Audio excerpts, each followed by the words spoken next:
Welcome to the Lorehounds One-Shots. We're the Lorehounds, your guides to the ineffable plan. I'm John. I'm Elysia. I'm Jean, and this is our coverage of the Amazon Prime original series, Good Omens.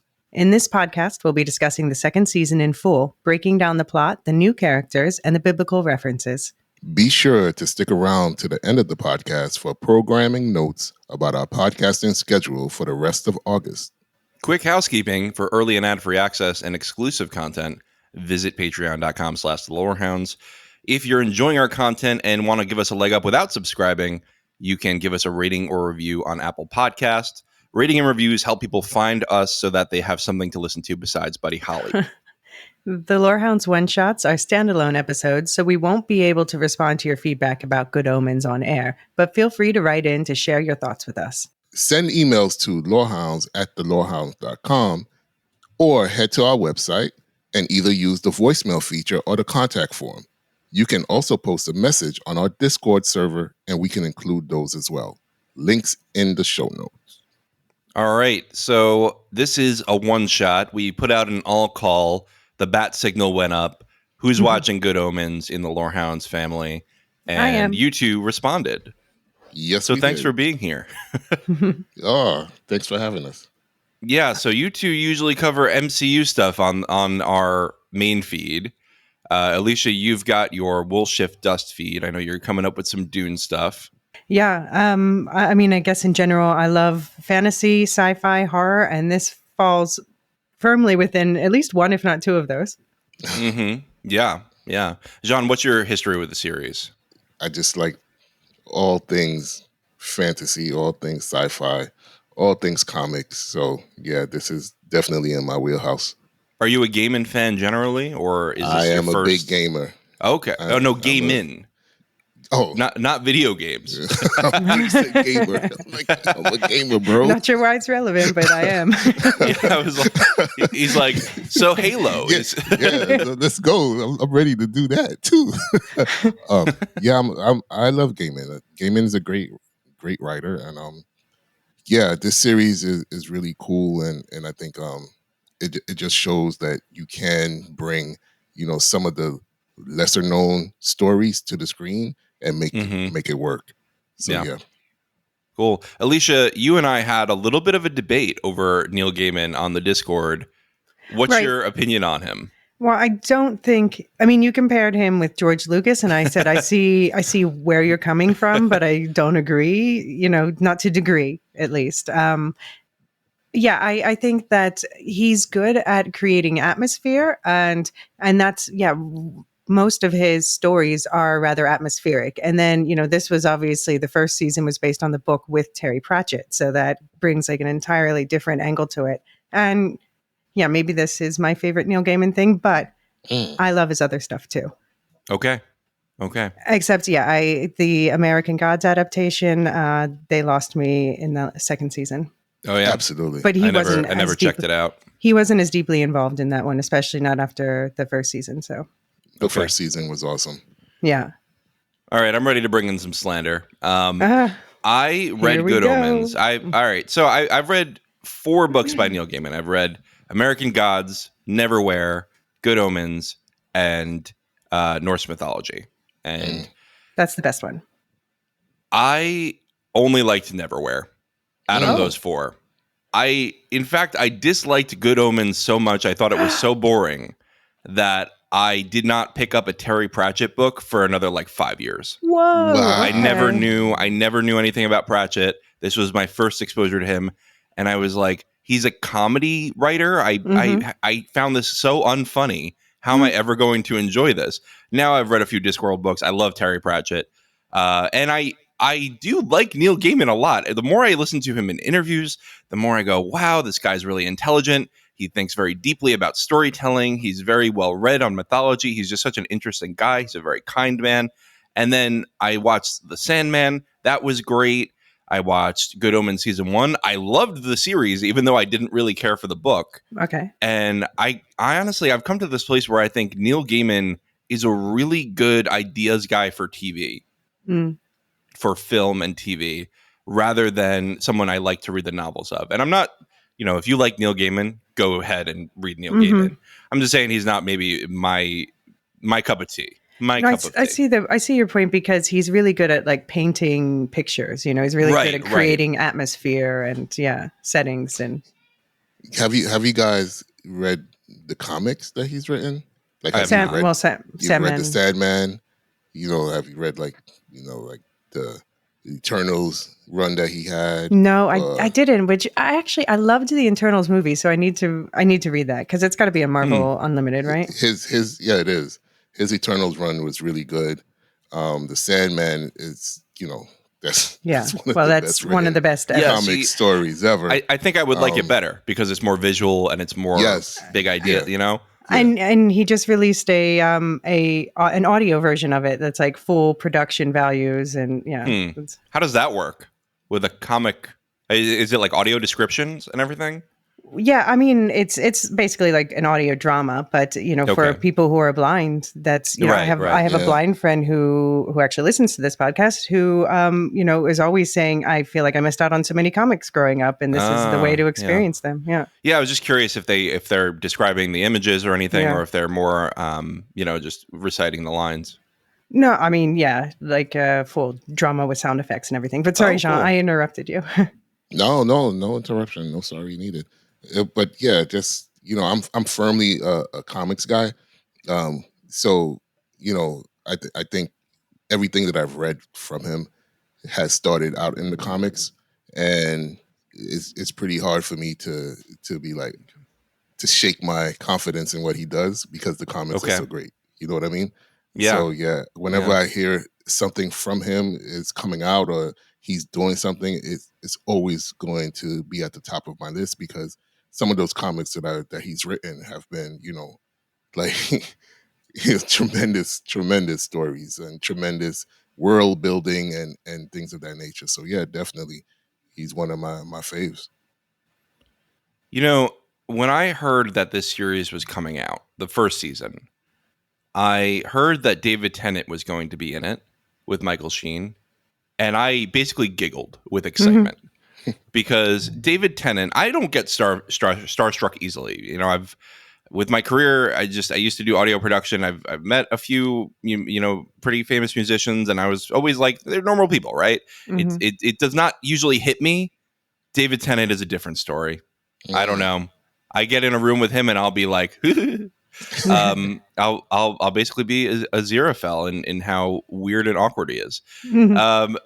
But so I heard that this was happening, and I sensed from the trailer that he was going to play Crowley like the Doctor, his Doctor Who run. And I was so ready for it. And when it came out, it was exactly that. And I've been so glad with it. This series is my favorite thing from Gaiman's mind at all. And I'm really glad so far that season 2, I think, was a really good season. It was very enjoyable. I think it's more of a bridge season than it is its own story. I feel like this was sort of the intermission between seasons 1 and 3. And which is not necessarily a bad thing. Sometimes it's good to have a smooth transition and to feel like we went somewhere and to feel like the next phase comes naturally. I know that Pratchett and Gaiman had an idea for a second book that did not happen before Pratchett's death. Right. And that is supposedly going to be season 3. And wow. Gaiman said before season 2 even came out, he said, no, if we do a season 3, that'll be the sequel idea. Okay. So this was always going to be entirely original, a season 2. What'd you both think of it without getting so into spoilers yet? I'll start with Elysia, since I started with Jean last time. Yeah, I mean, so there were 5 characters that I just like absolutely love. I just want to rewatch their scenes over and over again. And for me, those 5 characters made the whole season, and the rest was fine. But it's, just because I love those so much, fine means it's overall really, really good. Okay. I like that they brought back a lot of the same cast and new roles, especially Miranda Richardson. I watched over and over her ask the question about the ducks. It makes me laugh every single time. And I think, they clearly, I know they had a smaller budget, but I actually kind of forgot about that while watching. So I think they used that wisely. I think they leaned into the best parts of season 1. And they also leaned into like the quintessential Britishness, including like amping up that Doctor Who vibe you were talking about, dropping the American narrator, just being like, we are twee, we are British, and this is our humor. And I think that worked. Yeah. Cool. Jean? I really enjoyed this season. Okay. I really enjoyed the season. I really enjoy how they talk about religion without talking about religion, if that makes sense. Well, they do talk about religion. They do go to direct biblical stories. Right, but just the way that they, critique it. Yeah, it's not preachy, right? It's not preachy at all. It's just really refreshing. It's funny. It's hilarious to me as someone who grew up in religious household. Not pressured by religion, but in a religious household nonetheless. It was really cool to see how they just make the absurdities of what modern Christianity can be, how hilarious when you really think about it, it all is.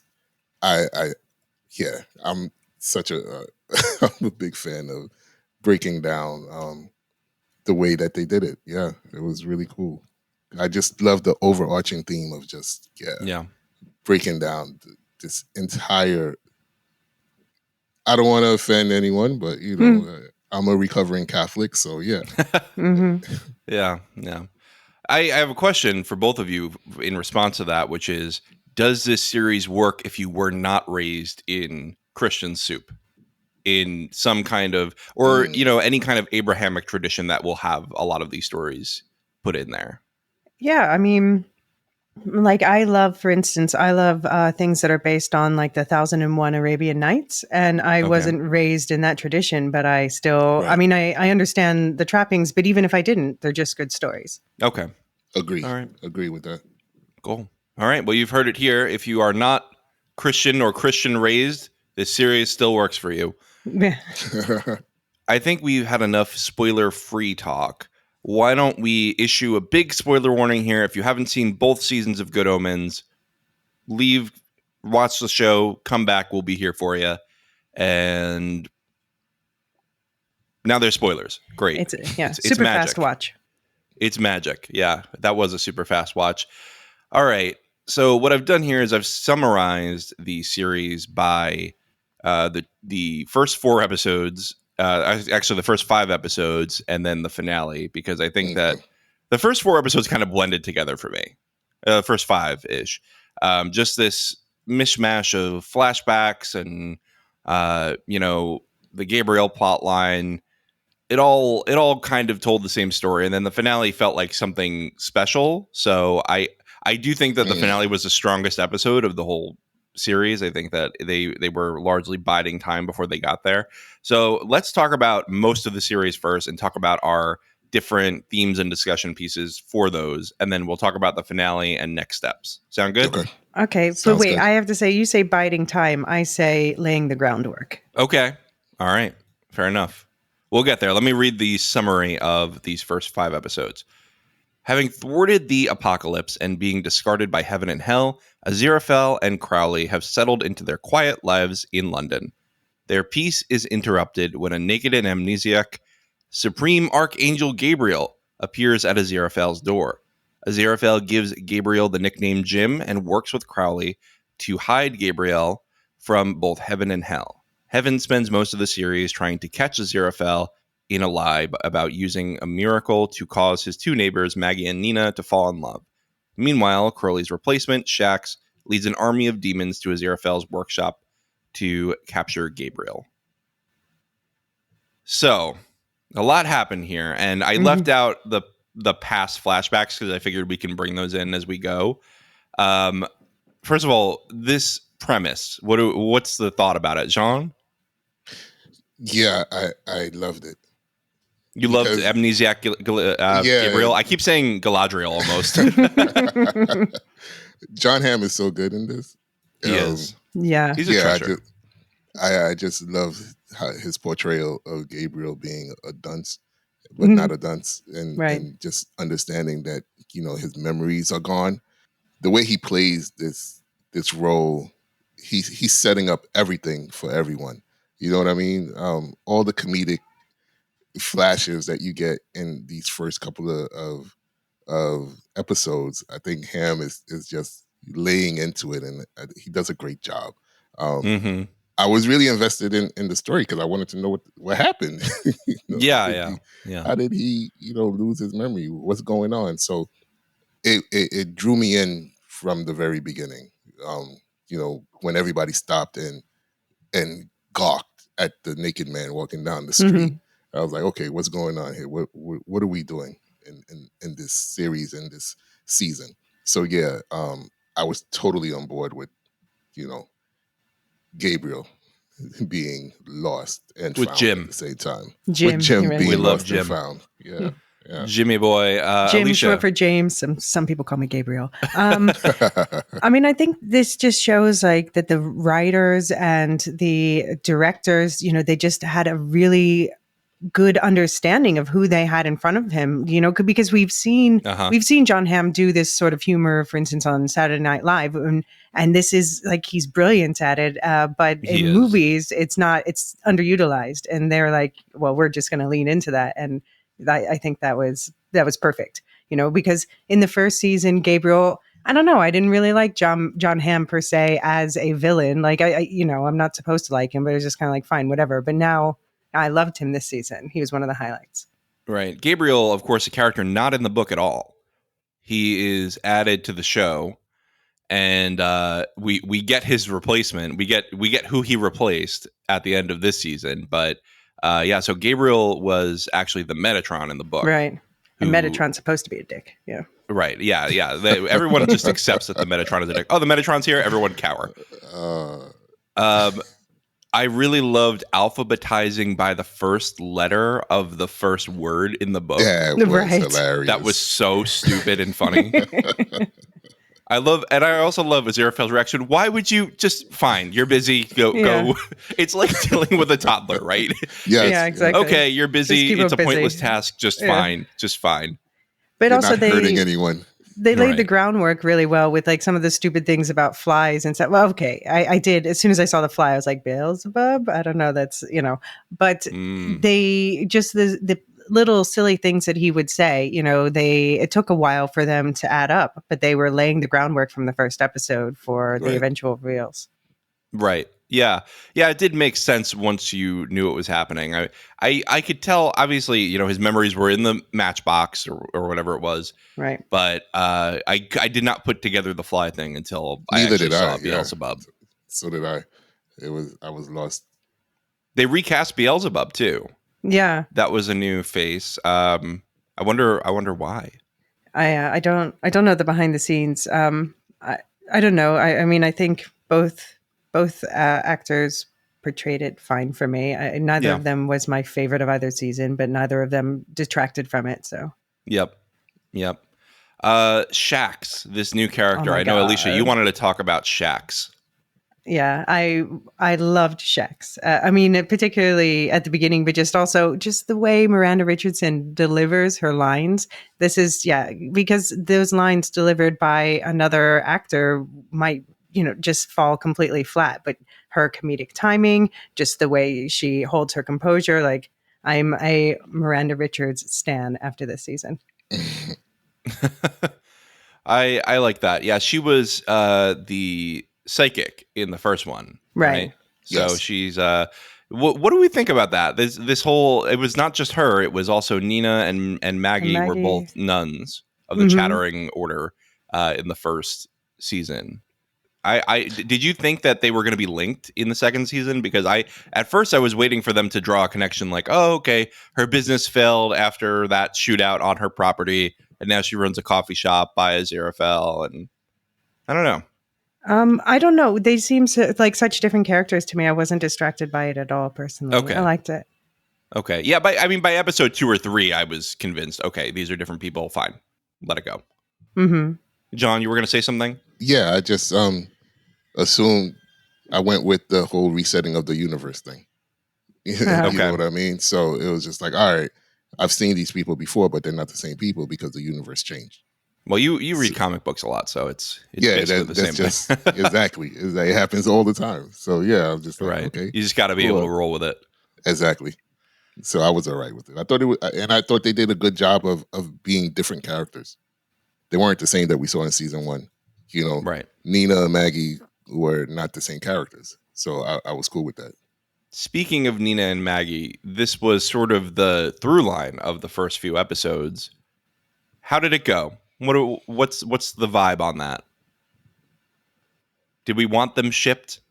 I mean, for me, it was not the strongest coupling. It was the least strong coupling of the season, but it was also the one they were using to drive the plot. So I don't know. I was fine about it. I thought one of them was selling me on it more than the other one. I just didn't really get the chemistry between them. So it was fine. You know, Yeah. it was. I was mixed about the two of them, and it was more so I was mixed about it from when they gave the talk to Crowley, and it was for me. It just felt like he shouldn't need that talk. You know what I'm saying? Like it just was like up to that point I was cool with it, but then it made me think like, all right, I don't necessarily need. I didn't think they needed to be the two people to sit Crowley down to tell this person, you know, to get in tune with your feelings almost, right? I it He's just already in tune with his plants. yeah, I just I didn't like that part Mhm. of their story. Like their story was supposed to bring the two of them together, Right. right? Mhm. Independent of anything else. Um, to make Crowley realize his love. It, yeah, Well, one argument I saw that I kind of liked is someone said that their role was to demonstrate because Crowley and Aziraphale are celestial beings, and so Yeah. they don't express love in a human sexual way per se, and that the humans were there to sort of demonstrate to them like, well, if you've been thousands of years as whatever this is. If you're trying to make us show it by a declaration, by an act, you need to do the same sort of thing. You need to kiss him. Right. I mean, You gotta kiss the girl. Yeah. Yeah. I just watched The Little Mermaid last night. Oh yeah. My daughter's a fan. Yeah. It was fun. So yeah, I would agree. I would say my best defense of it, if you made me defend it, is they are forcing them together. It's supposed to be awkward. There's supposed to be a lack of chemistry here because this is an angel and a demon deciding that these two people just need to be together. It's not a natural thing. Um, the inclusion of an abusive partner for yeah. Nina was very strange to me because it Yeah. went nowhere. Agree. I was like, are they going to show her? And at some point, I'm like, they're never going to show her, and they didn't. No, yeah, it was very strange. It was just to make us want her to be with Maggie, I guess. But I don't know if that necessarily worked on me. Like, And it didn't work yeah. in the show either. Right. Yeah. Just because I want you to break up with your partner does not mean I want you to get with this other partner immediately Exactly. after. Right. Yeah. And that partner doesn't have to be, a terrible human being. Yeah. You know what I'm It could Oh, be go- more go powerful off if it's about more. Maggie. Yeah. Go off, John. No, it's not about Maggie. About her partner. We Wisdom. love Maggie. Oh, It's not okay, about okay, Maggie. I understand. I thought you were about to say and Maggie and her stupid record shop and her oppressive nature. No, Maggie was the one who sold it for me more. I was more like rooting for her, but that makes sense also. And I'm glad that they ended it with, them not just like falling into a new Getting relationship. together. Yeah. Yeah, that was at least refreshing that they did not Yes. force it in the end. It was just sort of something for Aziraphale and Crowley to do. And that's why I almost felt like I was biding time. I know you took issue with that, Elysia, that phrase, No, but I was just that's what made reframing me it, feel yeah. it. Yeah. Yeah. It did feel to me like, all right, we're doing this. Will they or won't they, figure it out, how to get them together thing. There were points where I thought that the Gabriel mystery was starting to drag, where they were just like, okay, where's Gabriel? Okay, now these people are going to ask where Gabriel was. It did feel like this was one episode in the middle too long to me. Okay. But otherwise, I thought it was good. What would you have dropped? I would have dropped the zombie plot line and the magic show. Okay. Absolutely, I would have dropped that. Oh, that was in a fun. heartbeat. Okay. No, I thought it was so boring. I was just like, you people are just limbs falling off, and I do not care about you. But now we know about the miracle blocking card. That's probably, I wonder if that's going to come back in the third season. Yeah. It has to come back. That was interesting. Yeah, that's a new power. It has to come back. Why don't we talk about some of those past plot lines? The Gravedigger plot line. Let's start with that one. I mean, honestly, that's the one that's least registering in my head. Like, I barely remember it. So it obviously didn't make a huge impression. Yeah, it could have been skipped. It could have been skipped for sure. I agree. Wasn't my favorite at all. I really didn't even understand why we were there. Yeah, like, in this past memory. I mean, You know what I mean? that's part of the thing that made me think like of Doctor Who, though, because it was like we're going back to, because that is a story I know a lot about because I'm into weird dark history like that.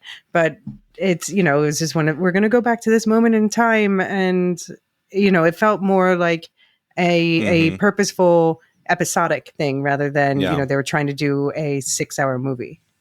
Right, but is that this show? That's my question. Yeah, that's the question. Right. I mean, I think that it seems from this season that they kind of want to do half and half. I remember Neil Gaiman was talking about in season 1, the studio did not want to do the montage of them through the ages because it was so expensive. And Gaiman pushed for it, and they got it through, which is great. I almost feel like because of the success of the Crowley and Aziraphale love story through the ages last season, they felt the need to go do these past plot lines, but they kind of missed the point of what people liked about it, which was this like, oh yeah, nice to see you again. And then they do this whole thing together. It wasn't, the adventures of Crowley and Aziraphale just helping random people. The thing with the Gravedigger plotline that I can sort of see what they were trying to do, because it spoke to the bigger question of, what's good, what's evil, why do we consider those things good, or why do we consider these things evil, right? It's just the viewpoint, the vantage point that you have when you're looking at those things. So, and how it relates to the ending of the season, with the choices that are made at the ending of the season, I think it does wrap around to that question, because that's what Crowley and Aziraphale asked themselves, right? Right. So I get it, but I just didn't like the plot. I think it could have been something else. I didn't like going back into this era, this Victorian era, whenever it was, 19th century, I think. Yeah, and just it felt flat to me. It didn't do the building that I think they intended it to do. Like, I have to think about what they were intending in order for it to make sense, and that should never be something that happens. Right. Okay, I buy that. Speaking of dead people, the Nazi zombie plotline, I've already voiced my kind of dismissiveness about it, but what did you two think? Yeah, I think we both thought it was fun, right? I'm all for zombies. Yeah. I'm not a zombie guy. I usually find them boring. Yeah. And I liked how he gave him, like, your options are you have this horrible fate that starts immediately, or you can at least postpone it a little bit by being a zombie. And then, the worst thing is you eat other people. And I can see, given the choice, a lot of people would be like, yeah, okay, sign me up for zombiehood. Like, I thought that was a really interesting setup. I mean, the literal Nazis, you know what I'm saying? Eating brains. Yeah, okay, fair, yeah. It's honestly like a step below what they've been doing. So at least it's only one person at a time. Yeah, at a time, exactly. It's crazy. So I like the zombie plot. I like to see Nazis with falling limbs and ears and all of those. I guess it just felt so disconnected. You know? Yeah, you think? I thought so. I mean, I know that they did the motivations of Shax and whatnot, but I don't know. To me, it just felt like I didn't need this so much to tell me that Shax doesn't like Crowley. Right. Yeah. I mean, I could don't know. see. I thought it was fun. I like the magic shop shenanigans. And, Okay. Yeah, And I did have fun with the bullet. That was a fun little bit where the miracles are blocked and they have to actually do a magic trick, and Crowley has to be a sharpshooter. Yeah. I've been And it watching. I've been watching Mrs. Davis at the same time, so it's sort of like getting the magician Oh, yeah? confused. Yeah. Oh man, Mrs. Davis, that was a great. I haven't series. watched. It's really good. It's really, really good. Okay. I'm on episode 6. Okay, you got plenty good stuff to go. Yeah. Any Nazis? No. Any zombie Nazis? Kinda. Oh, kinda. there's a zombie Nazi. There's Oh, not I'm a in. there's I'm not in, a zombie I'm in, Nazi. I'm in. That's all you There have to say. You have me as zombie. There might Nazi. be living Nazis. Oh. Well, anyway, there's that show kind of has everything. It's really like it's very random and just things will pop in and out, and you will be like, oh, that happened. It's a different vibe from Good Omens, but I feel like people who like Good Omens would like it too. Yeah, it does have the same wackiness, I think, or a similar wackiness at least. Yeah. Let's talk about one other past plot line, and when I say that, I mean the main through line of the past flashbacks. Job. The Book of Job comes to life. This was So good. great. This So was good. the best part of the series to me. So good. Because the Book of Job is it's jacked up. literally within Abrahamic tradition. I don't know beyond that, but within Abrahamic tradition, this is the first time that people wrestled with the problem of pain, right? The problem of if there is a loving God, how can bad things happen to good people, right? And it's such a tricky issue that within Judaism, there are tomes and tomes of writings about why this book exists, what happened in it. Something that stuck out to me is that they made very clear in this was, the devil's people, the forces of hell go and kill the people, Job's children, Job's sheep, or at least ostensibly Job's children. And in Jewish tradition, actually, it's taught that instead of Satan, it's Hasatan, which is the adversary. It's not actually the devil. It's really the prosecutor. God is holding his own trial and saying, am I actually worthy, basically, of worship if there's pain? And he's trying to determine if Job will still love him. Job, this virtuous guy, will still love him after he loses everything. Right. And so he hires a prosecutor. He hires Hasatan, the adversary. And this has been in Christian tradition recontextualized to be Satan, to be the devil. This different entity, this almost dualist entity. Can I ask you? Do you know, like in Arabic and also in the Wheel of Time, it's shaitan? Is that like one combination or one or the other? I think it is in relation. I mean, I know that there's a lot of similarities between Hebrew, Aramaic, and Arabic. You have salam, shalom, things like that. There's literally the peace be with you is salam alaikum in Arabic, and it's shalom aleichem in Hebrew. It's very similar. And actually, I think that's Yiddish, shalom aleichem. But yeah, it's interesting. I think it is probably related, but I would need somebody to write in for that. Okay, yeah. Let us know. Yeah. So what are your thoughts? Jean, you want to start on this plotline? I loved it because these are questions that I've wrestled with in my life, growing up and becoming an adult, and throughout my adulthood, questions of my own religious fervor and belief system. So yeah, I love that they showed this plot, and I totally enjoyed how they presented it. There's so many. If you grow up, even if you don't grow up in a religious faith, you have questions about why things happen to people. Right. Why does the universe operate in this way, right? Yeah. We all, it always, conversations that I have with friends when things are good and when things are bad, we always, sometimes ask ourselves, why is this going on? Why is this happening? Why is this allowed to happen? Right. And I thought it was a really thoughtful and hilarious breakdown of that question. And to see Job in all the ways that he's presented and all the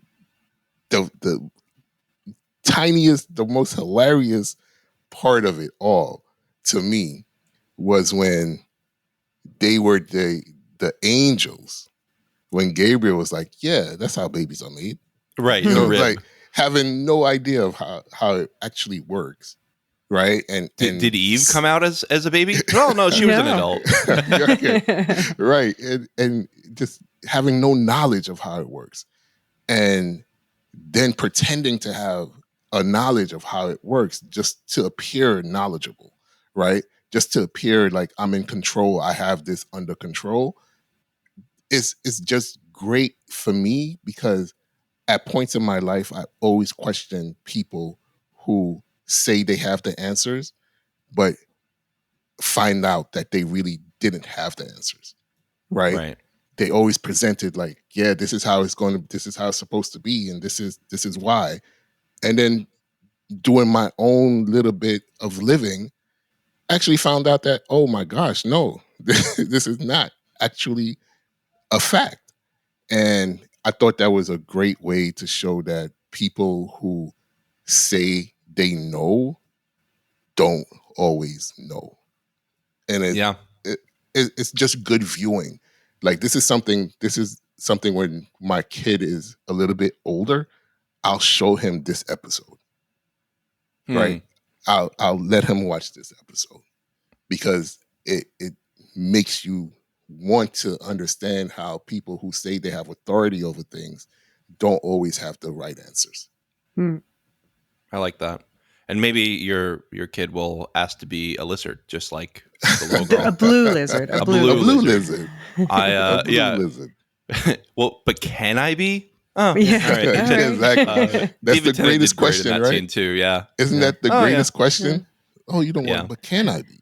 But I loved one of the things I loved about this plot was that the kids were like, except she was fine, but the other two were like really shitty, So you're kind of like, I mean, I was really glad that we saw Crowley's softer side where he didn't really kill the goats, he just hid them. Right. But then with the kids, like they were so annoying at some point, you're like, well. Yeah, he was considering going the other way. He's like, well, I am a demon. I do have an excuse. Yeah. I mean, I think at some point, even Aziraphale was like, these kids are pretty awful. Yeah. They were pretty awful. Yeah. I really liked how Job's wife realized quicker than Job did what was happening. It's like, no, Job, our new children that are so good. And it's a miracle that they look like our old children, right?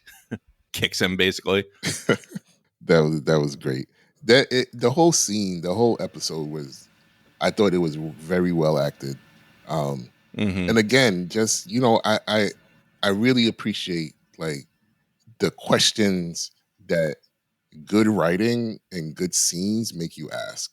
And I think this accomplished that for me. It really did. Yeah. Elysia, did you have any other thoughts on this scene?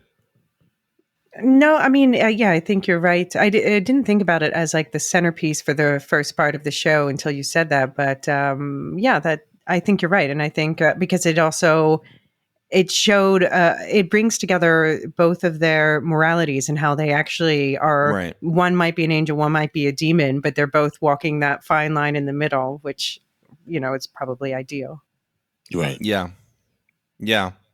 That's interesting. Yeah, I do think that it really did highlight the two. So I think that is enough topics for the first part of our discussion. We're going to take a quick break. When we get back, we'll talk about the last episode and the rest of our topics.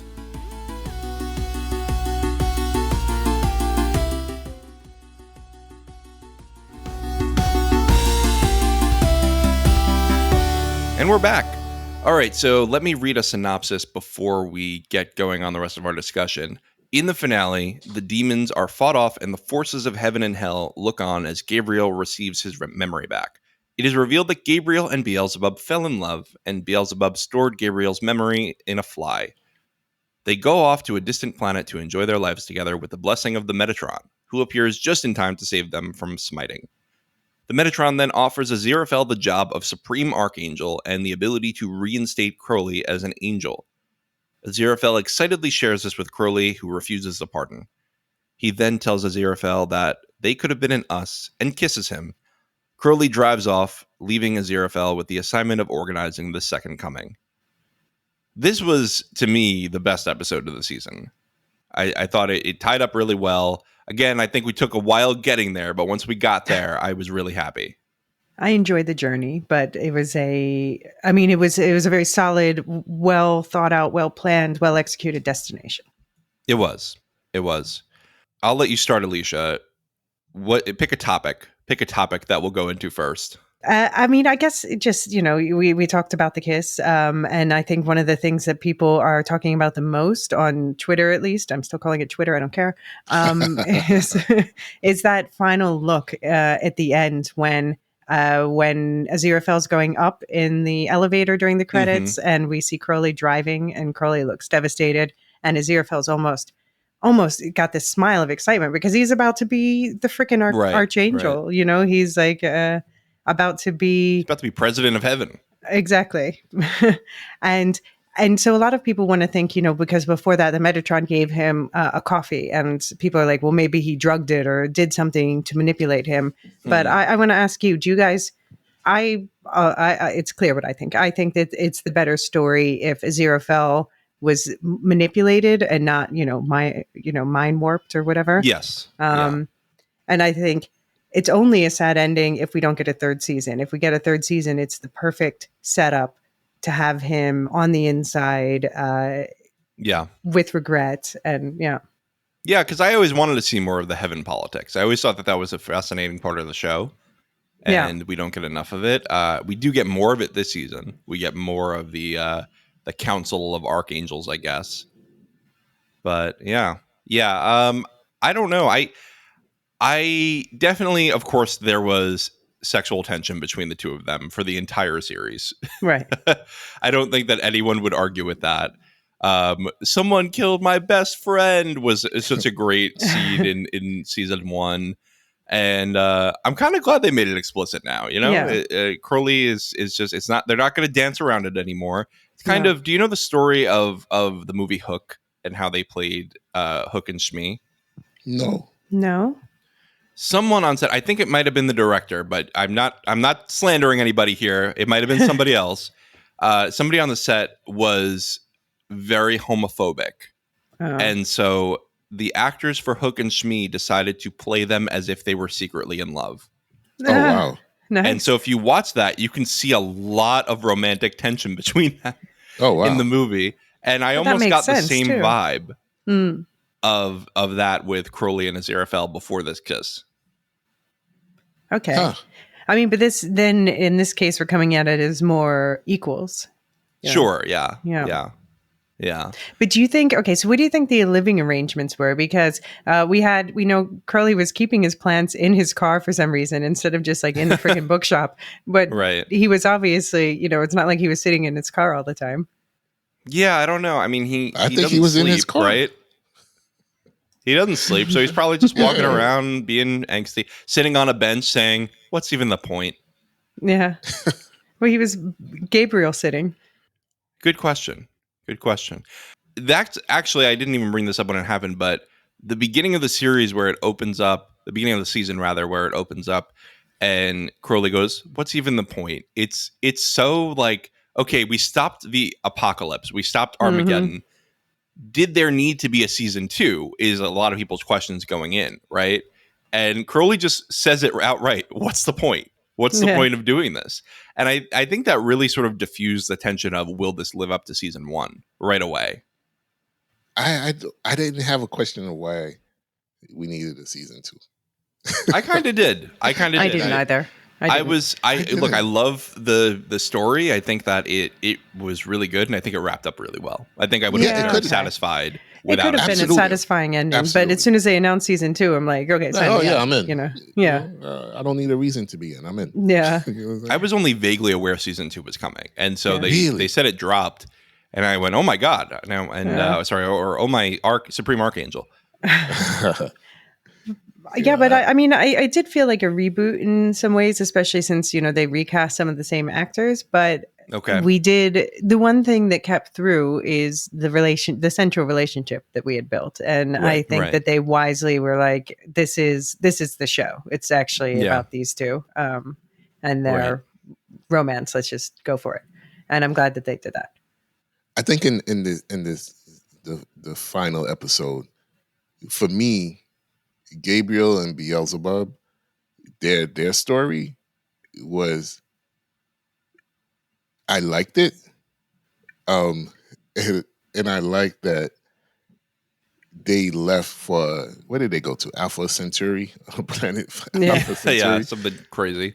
right? But the idea that they think they could just disappear Mhm. from heaven or hell is hilarious to me. Yeah. Like, Yeah. we're just gonna go to Alpha Centauri. But it's I the mean, why known. not? It's in the known universe. Yeah. You're not Sure. hiding out from anybody. Yeah. And I think, But is anyone going to chase them anymore? Yeah, I they're don't only think worried so. about what's happening on Earth, right? That's exactly, That's exactly. the ineffable So plan over there. they Yeah, get to we're go the ones made in God's image. right. Yes, Right. and right. they get to go live, their eternity in Alpha Centauri without any Yeah. worry, without any, hassle, and away from the politics of heaven, away from the politics of hell, away from the demands of Satan and God. And I thought that was a cool getaway from them. Did Mm-hmm. did that love story work for you? Like, did you buy them as a couple, and was that I did, satisfying? I did, Okay. I did. Yeah, I mean, for me, this was the in between. I said the three couples. It's obvious which one worked the best, and this was the in between one. And yeah, I mean, I think the John Hamm side sold me more, but then at the end, that little montage showing them and Yeah. building the relationship of the year, I'm like, that did a lot of work for me. And It did a lot of heavy lifting that we didn't Mhm. get in the season, but we got at the end of the series. Yeah, it's tricky. You needed to withhold it for the mystery, but Right. it would have been better probably for the relationship development if you intersperse that within the series. Exactly. Yeah. So very, very tough balance. It was fine. I didn't have a problem with it, but I did think it lessened the impact of the Crowley Aziraphale kiss, because we've already had an angel and a demon fall in love and go off together this episode. Literally minutes before, we have an angel and a demon fall in love, and then we're like, and now this angel and demon are in love. Yeah. But I think they banked on us like not having the emotional investment in Gabriel and Beelzebub, and so that one was just about resolving the plot, and they banked on us really caring about That's fair. the other couple. That's but fair. But for me as well, I just thought that it's interesting that Gabriel and Beelzebub didn't really care who saw, who was around. They were just like, this is it, this is us, that's it. And it took, Crowley almost having to lose Aziraphale for him to make that leap, right? Whereas it was just what it is for Gabriel and Beelzebub. I think it's a contrast between those two love stories where Crowley has to be pushed. Aziraphale, they have to be pushed together. The entire season is like pushing them together, right? To admit their feelings for each other. Where you have Gabriel and Beelzebub, you don't need to. They just know. Right. They know and they act on it. And they're saying, as soon as he remembers, yeah. as soon as he remembers, right? Yeah. And it's just like, I think that's a real contrast between those two stories. It's, for me, I prefer, love stories that people understand and don't need to be pushed together by circumstance, right? And I think circumstances pushed Aziraphale and Crowley into that kiss. And that's not really. I guess it's love, but for me, if you're gonna lose someone, or you think you're gonna lose someone, and that's what makes you act on it, what does that really mean? So just one part of this final episode that didn't work for me as much was actually it involves one of my favorite characters that I Oh, no. professed is the whole. I thought that they sort of neutered Shax in this final episode. I was They waiting did. for her They to be her baddest self, and we just saw her killing that demon Eric over and over, but kind of after putting up with a lot and like lame and after the fact. And I know some of this has to do with budget, but that's fine. But I just wish they had let her unleash in acting, in the way that I know she can. Right. Sort of let her do Olivia Colman in Secret Invasion kind of Right. shtick. That Which would've been fun to she see. did for most of the season, but then, I expected that extra layer and they just Right. kind of had her putting up with a lot and then being like, oh, you're annoying, going to kill you again and you'll be back. I mean, he deserved it, though. Come on. Yeah. He was Yeah. annoying. The Siege of the Bookshop with the most pathetic army of I know people they ever. were terrible. But I mean, that that's was funny. so That's funny. Yeah. This what did Crowley say? He's like, you've got your bottom of the barrel people here. Bottom of the Why are barrel. you even here? That was hilarious. But and We're then going to have 10,000, like 70. Yeah. were you guys surprised that he actually went with Metatron? No. No. It seemed to fit the character. I would have been more surprised if he did not get all giddy. And because he does love being an angel, right? He thinks Yes. his self-image is I am a really good angel who every now and then makes an exception with my friend Crowley. Meanwhile, he's most of the time making exceptions. Right. And I think it's kind of like, if you imagine a couple and one of them gets the opportunity to be like the CEO of, let's say, Amazon or like that's something, really questionable, CEO of Twitter. And boy. It's X now. Yeah, whatever. And then, so it's like, okay, so I'm going to move across the country to take this new job. And the other person's like, well, wait a minute. We had a nice life here. And it's like, no, Right. but you can come. And they also have a good job for you. Like, I don't want that job. I liked our life. Crowley's going to go work on the Amazon packaging line. Right. Yeah, I'm going to be Yeah. your boss now. That's awkward. But That is awkward. should Crowley have been surprised? I don't know. Like, because honestly, should he have been love can be surprised? blinding, right? Yeah. I think, you guess. can hope that someone wants the same thing you do. You can convince yourself of it. Right. Also, he's never had to open himself up like this before, right? This is the first time he's ever made himself vulnerable. Doesn't really know what to expect. True. So who's the bad guy here? I'm going to blame Probably the Metatron. Yeah. Considering he was the villain of the first book, Yeah. I think probably Metatron. So that's something that we haven't really talked about, which is, I mean, we mentioned it briefly, but he was the Gabriel of the book. Right. So he was eliminated from the TV show, and I guess they withheld him for this. But what do you think about introducing him so late? Is he going to be a bad guy like in the book, or is he going to be completely different? I mean, I like the morally ambiguous way that he seems like the bad guy and he's going to be the bad guy, but, they made it a little more subtle to ramp him in. So you're not just like Aziraphale's a complete idiot, Right. But yeah, Right. He's going to be the bad, obviously. John, you read the book too, he's right? up to something. Yeah. Okay. What do you think about his late introduction? I was fine with it. When in season 1, the first 3 episodes, I kind of questioned. I wanted to see him. Let's say I wanted to see them. When he finally shows up in season 2, the last episode, I said to myself, okay, he's going to be the big bad for season 3. He's got to be. He's got to be the big bad for season 3. And I don't think it's really ambiguous about it. You know, as soon as he walks in, everybody shits their pants. Yes. You know what I mean? And if that doesn't tell you where this is headed, where Aziraphale is headed, the road that he's headed down, then I don't know what else could tell you that, because literally everybody shits their pants. They're like, "Oh my god, he's here! Oh, what do I do now?" You know what I mean? Right. What is no one what raises are they any going questions. to do? No, Right. nothing. Everyone's like, Nothing. oh, it's actually him. It's like, Right. all right, Oh, my you guys Metatron. beat Yeah. it. You're like, go back to Right. heaven, get out of here, beat it, Yeah. and you stay. Yeah, And stay back in the nobody principal's office. Right, and nobody questions it.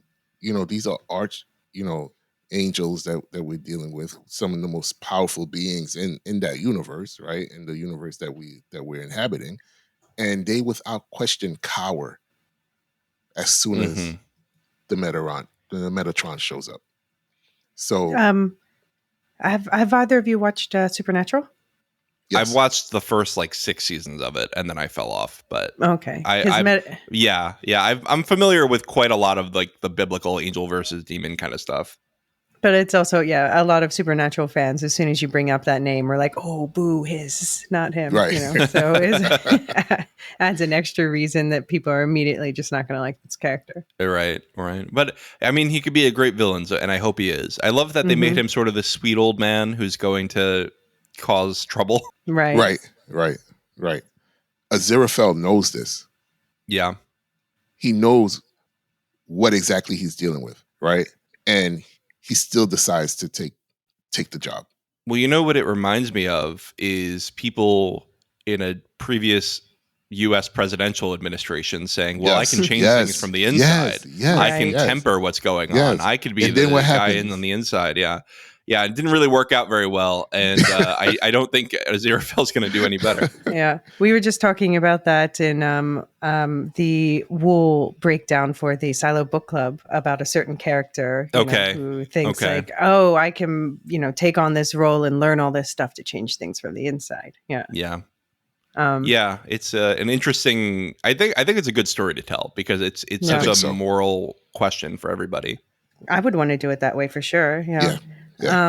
But can I ask you guys, what did you guys think about the angels that we met in general? We only kind of got teases, but it's presumably there'll be more of a focus next season. I just wanted to shout out first of all that Neil Gaiman, he made sure that there were disabled angels, and I know that there's a lot of people that's meant a lot to. And especially I know there's a lot of people who have the wish that they could just perform a little miracle to make wheelchair ramps suddenly appear. Right. Yeah. And there was another amputee, and but then my favorite angel this season, other than Gabriel, was Muriel, and I know not everyone agreed with that. I thought she was delightful and adorable. What did you guys think? She did annoy me at times. I'll be honest. I did get to a certain point where I was like, okay, I've had enough of this angel is stupid jokes. But she's a very, very human police officer. Constable. That joke was really good. Constable. It was good. Yeah. Oh, Inspector Constable. Okay. It's like Crentis in The Office. What's your dentist name? Crentis. Yes. Yeah, that was a good joke, and I like how both Aziraphale and Crowley were like, "Well, as a human police officer, that you have to do this." Yeah, that was a lot of good manipulation. Oh no, it's private, so we'll tell you when we get out what we said. I'll just look at this tea. But I'm waiting if there's I don't know. I wondered if there was more to her, especially when they what was it? There was another. When they wanted to punish Gabriel or something, they're like, we'll make you 38th level, whatever, Scribner. And she's like, oh, I'm 37th level. And I started to wonder, is there more to her story? Is she in a punishment and doesn't realize it? Something like that. Maybe. What if it's God? Oh. What if she's actually God? Yeah, I actually did wonder that because we did hear a vague female voice for God. So. And it was not Frances McDormand this time, right? No, yeah, I'm glad. No, we don't. This is too British. We don't need any American actors. I thought it was fine in season 1. I thought it was absolutely fine, but it wasn't necessary. Mm-hmm. I did enjoy the intro to season 1 where they recited the intro of the book, basically. Right. So that was nice and faithful. But yeah, I think that it worked without the narration this time. Yeah. So you've brought in a couple of your other topics. I think we just have to talk about some more structural things. This was a binge drop. and that's very controversial because I think you brought in, Elysia, that Neil Gaiman did not want a binge drop, and Right. he lobbied Amazon to not drop it at once, but Amazon did it anyway. Did you think Yeah, it and worked as a then binge drop? And then he was in the middle of lobbying it, he said, and and then the strike started, so he couldn't anymore. So That makes sense. I mean, I think it works as a binge drop. I definitely binged it pretty quickly, but I just think that you're not watching it at the same time as other people. You don't have Right. that ongoing discussion, and it tends to like flit out of my mind more quickly that way. Yeah. No. What And about you, John? this is a mystery box show, right? Like there Right. is a mystery in the center of it, and we were not able to linger on that and discuss it with each other. Right. And I was Yeah. getting all the spoilers and just trying to like dodge them, so I was just avoiding talking Yeah. about the show until I was done. So you mentioned on Twitter something big was spoiled for you. What was it? Oh, I mean, I saw gifs of the kiss, but to be Okay. honest, when that announcement was made months ago, where they're like, "Oh, there's a big spoiler out there," I avoided looking at the spoiler, but I was like, "They kiss. That's what the spoiler is going to be."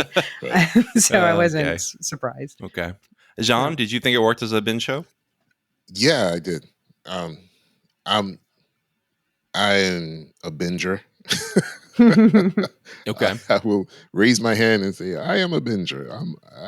I enjoy whether it comes out weekly or whether it drops all at once. I still enjoy both ways of viewing shows. Okay. And I think this, for me, it worked. There hasn't. I'm trying to think of a show that I've watched that I've said to myself, "Oh man, I wish this would have come out weekly instead of all at once." Because once I'm watching, I'm watching. Mm. I'm totally immersed in the story, and even there hasn't been anything in the last 5 years that I've watched in one day. You know what I mean? So early on in binging, I would just sit down in a day and watch an entire series, right? But I don't do that anymore because life. Right. But when I'm watching, I'm totally invested in the story that I'm watching, and I'm immersed in that world for however many episodes that I'm watching, whether it's one episode or whether it's 3 episodes at a time. And I generally stay away from spoilers. When I'm watching shows, like I don't go and search out the conversations until I'm done. And I've always been that way. So I'm perfectly cool with binging shows. And I think this worked for me as well. I didn't feel a sense that I was missing out on conversation that I know I would have eventually. Okay. Yeah. I think I'm somewhere in the middle because I think part of it is just that I'm a little busy right now watching stuff because we are agreeing to cover too many shows. And so it was nice to be able to do this at my own pace and not feel like I had to watch it in any certain order on any certain night. Right. But I did pretty much binge it. I mean, I did over a few days. I watched it, and I think it worked as a binge show because I think it dragged on too long. Because I think that I would have been annoyed if I watched some of those middle episodes and not a lot of development happen on the main plot. But there was a central mystery, like I said. I think it was tough to have discussions with people. We have a thread on the Discord, and compared to a lot of our other threads, it's pretty dead because people are like, where do I have to spoiler tag? What has everybody seen? What can I talk about? That's tough. But if you want to talk on the Discord, please feel free to go to the show notes and join. And there's a good Omens thread. But yeah, I do wish that they did weekly, and I hope that they consider that for season 3. Although now I think 2 seasons of binge, you're not going to change it up for season 3. Yeah, I don't think so. Personally, I don't think it's going to be weekly. I can't be trusted with a binge. It's like a jar of peanut butter. Like it's just going to disappear too quickly. And then like I've like wasted time and regret, You're like Ted Lasso. You keep the open jar of peanut butter, you dip your finger in. Oh God, no. I definitely put a lid on that stuff. Yeah. Every time we did that, I was like, the bacteria growth has to be terrible. Sir, that's what spoons are for. Right, exactly. All right, last question. Would you pick season 1 or season 2 if you had to pick one? Oh. I know my answer. Go ahead. I'm going with season 2. I just Really? season 1 had more of like the story, maybe because season 2 was also like more of a surprise, more I didn't know where it's going, but also I when it comes down to it, you'll see me over and over again choose character studies. Mm. And that's what this was. And Yeah. I just in the first season, if I look back, there's mostly only the 2 characters that I care about. This time there were 5, so Right. winner, chicken dinner. Yeah, it's tricky, right? Season 1 focused a lot on the Adam storyline, the kids that Yeah. were around. It was not only an Aziraphale and Crowley love story. Yeah, Right. the nun mix up was fun, with like the sort of heist caper quality to it, but Right. yeah. Right. But I didn't think the ending was nearly as strong. Okay. John? I'm it's a push for me. I can't. I really enjoyed season 1 spectacle. Okay. I mean, they gave me a big ass Satan. You know what I mean? Coming out of the ground. Like these are the things that I enjoy, right? The and I enjoyed Tenacious the D story. movie style, right? Yeah, absolutely. I'm the devil, I can do what I want. All right. Yeah. Call Dave Grohl. But and then season 2, like Elysia just said, we had some really dope character moments, character building, right? So for me, it's hard right now to think of which one I preferred better. So I'm gonna have to push on the question and come back to it later. All right, refusal to answer. Got it. Yes. I'm gonna go with season 1 because my favorite sequence is in there, which is I forgot what episode, but where Crowley and Aziraphale are going through the ages. Garden of Eden, yeah, through the French Revolution, Yeah. whatnot. That's like my favorite sequence in the that whole was good. show. That was pretty good. And That was I'm pretty gonna good. give it to season 1 just for that. That was pretty good. All right. Well, it's been lovely talking about the show with you. Any other thoughts before we head out? If you haven't watched it yet, anyone listening, definitely recommend it. Super quick watch. Help us get a season 3 because we need to wrap this story up. We need to find out what It happens does need next. a season 3. It needs a season 3. Yeah. That's my I'll be very closing sad statement. if it's ended on season 2. Yeah. It'll be a Westworld style. Yeah. Oh gosh, don't get me started on that. But yeah, needs a season 3. Yeah. All right. Well, I think it's time for our outro here. Let's talk about our affiliates first, since we have one with us. We'll Shift Dust is going strong. Elysia, would you like to talk about what you have going on? Yeah. So on the Silo side of things, we're not quite done with that. We're doing the Silo Book Club. So by the time this is out, the Wool episode will be online with the Shift episode, the second book, coming 2 weeks after. We're breaking down the books 1 book at a time, and then we're going to go back through the series 2 episodes at a time to talk about all the things we couldn't talk about in the public feed. And meantime, Luke and I are on the public Wool Shift Dust feed talking about Dune. So we're diving into the book Dune and into all of the adaptations of it and just studying like about this world, but also just like what makes a good adaptation, because this is a great source to study. Yeah, sounds like a spicy discussion. Yeah, and that intro episode. I'm making a Dune joke. Sorry. Will be online too. Yeah. we got it. We got it. Spice. All right. It just wasn't funny. I get it. Spices the life. Cool. We also have Maester Anthony on the network now, and he is doing Properly Howard movie reviews. David has informed me that it was always Properly Howard movie review and not film review.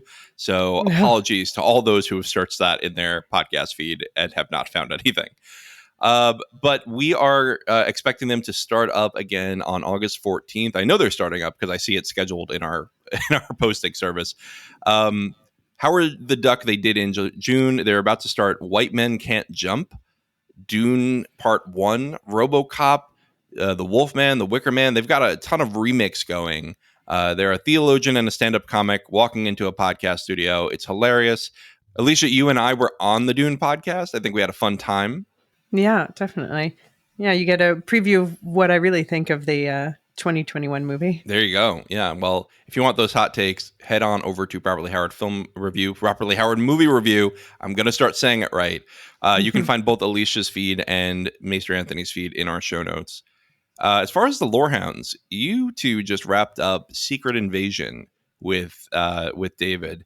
I know you're coming back. You're going to be doing we've been calling it on a different podcast, a Trauma Bond podcast, where you talk about all the things that went wrong, I guess, with the season, production, whatnot, and also some of the bigger sociological issues of the series, right? Yeah. So we'll be on doing that breakdown of SI and Yeah. And setting up because it does, it is It part of the just- MCU for better or yes, worse. It sets yes. things up, and let's see, see what where are we they taking go. out of this? Yeah. All right, fair enough. Other weekly shows, we have Foundation season 2 going strong. We've got screeners for it, so they're coming out the day the embargo lifts. The embargo lifts just the very early in the morning, on the morning Eastern time at least, after the episode airs. So you can expect our episodes out on Friday at 6 a.m. And we are also about to start Ahsoka. David and I just recorded our first retrospective episode where we talk about the Clone Wars and all of Ahsoka's adventures in there. So keep up on the feed if you want some more Star Wars. Then we'll be doing full coverage of that. We have also full coverage of the Wheel of Time coming. And Elysia, you're going to be involved with that in some capacity, doing book spoiler stuff with me. Yep. Should be Yeah, fun. looking forward to it. This is one of my, it sounds sad to say, but it's one of my greatest passions in life. It's not sad at all. Hey, listen, Randland has a lot to offer. Yeah, I love character development, and I love world building, and the character development's not always perfect, but it's really damn good, and the world building is some of the most spectacular you'll ever see. Yes, it is. It's very good. As far as our monthlies, we're not doing Earthsea this month because we're taking a little break from that. David's on vacation right now, and little difficult to schedule podcast recording, so we're gonna skip that. But we are gonna do a Silmarillion stories, and we're gonna do a Lorehounds play with Brandon. We're gonna be covering Skyrim, The Elder Scrolls V, and yeah, we're gonna go back. We're gonna go way back, and we're gonna talk about how Todd Howard has tricked us into buying this game 5 times each. And yeah. I and also I've- have and like I've 3 done it copies of it. 5 times. Yeah. yeah. How about that? I've done it all 5. You guys are Yeah. always covering my favorite games. I like it. Oh, good. Yeah, that should be a really fun discussion. You should write in. You should both write in if you're will. Skyrim fans. Yeah. Yeah, definitely. I'll take an arrow to the knee. There. Also, of course, Patreon exclusives. We've got Second Breakfast, Shireside Chats. We're always adding more stuff, too much stuff, but it's good for your ears. So subscribe to the Patreon if you want those. Also, if you subscribe to Patreon, you can take part in our Revenge of the Sith live watch on Saturday, August 18th. That'll be on our Discord server. And later in the month, there will be a public podcast covering that movie. So part of our Star Wars Film Fest. I think that David and I talked a lot about Revenge of the Sith during our Clone Wars coverage because of the intersection between them at the end. Right. And we're really excited to get into the discussion of how those two forms of media interact. So stay tuned. All right, Jean, Elysia, it's been a pleasure talking with you. I feel like great. this is other than a section of a Secret Invasion podcast, it's the first time we've done just the 3 of us. So Yeah, it's been fun. Yeah. Let's do it again. Yeah. Good Hope dynamic. we can do it again soon. All right. All righty. And one last thing before we go, we do have a Patreon, as I just mentioned. And every episode, we like to thank our lore masters, our top tier patrons, who keep the wheels of the Lorehounds machines turning, keep the gears turning, keep it a well-oiled machine where we can have our affiliates, we can have our contributors, and we can grow the Lorehounds family a little bit. So here they are in order of appearance. Samartian, Cyrus, Mark H., Michael G., Michelle E., David W., Brian P., Nick W., SC, Peter O.H., Patina W., Adam S., Nancy M., Lavinia T., Duve71, Brian 8063, Frederick H., Sarah L., Garrett C., Eric F., Matthew M., Sarah M., DJ Miwa, Andra B., Kwang Yu, Laura G., Deadeye Jedi Bob, and someone who signed up or actually upgraded their membership as we were recording. Oh. Nathan T. just got an email. So thank you, Nathan, for being our you. latest lore master. We've already pre-recorded 2 podcasts, so you're going to be missing on a couple future podcasts, but we really appreciate you joining the lore master group. And thank you to all our patrons for being a part of this community. I think we've been having a really great time with our anniversary stuff. David's working on mailing out the stickers. I know he just sent out an international batch. So yeah, expect those in the mail soon if you were signed up by the end of July. There was one on August 1st. We did send that to you too. We're not being stingy.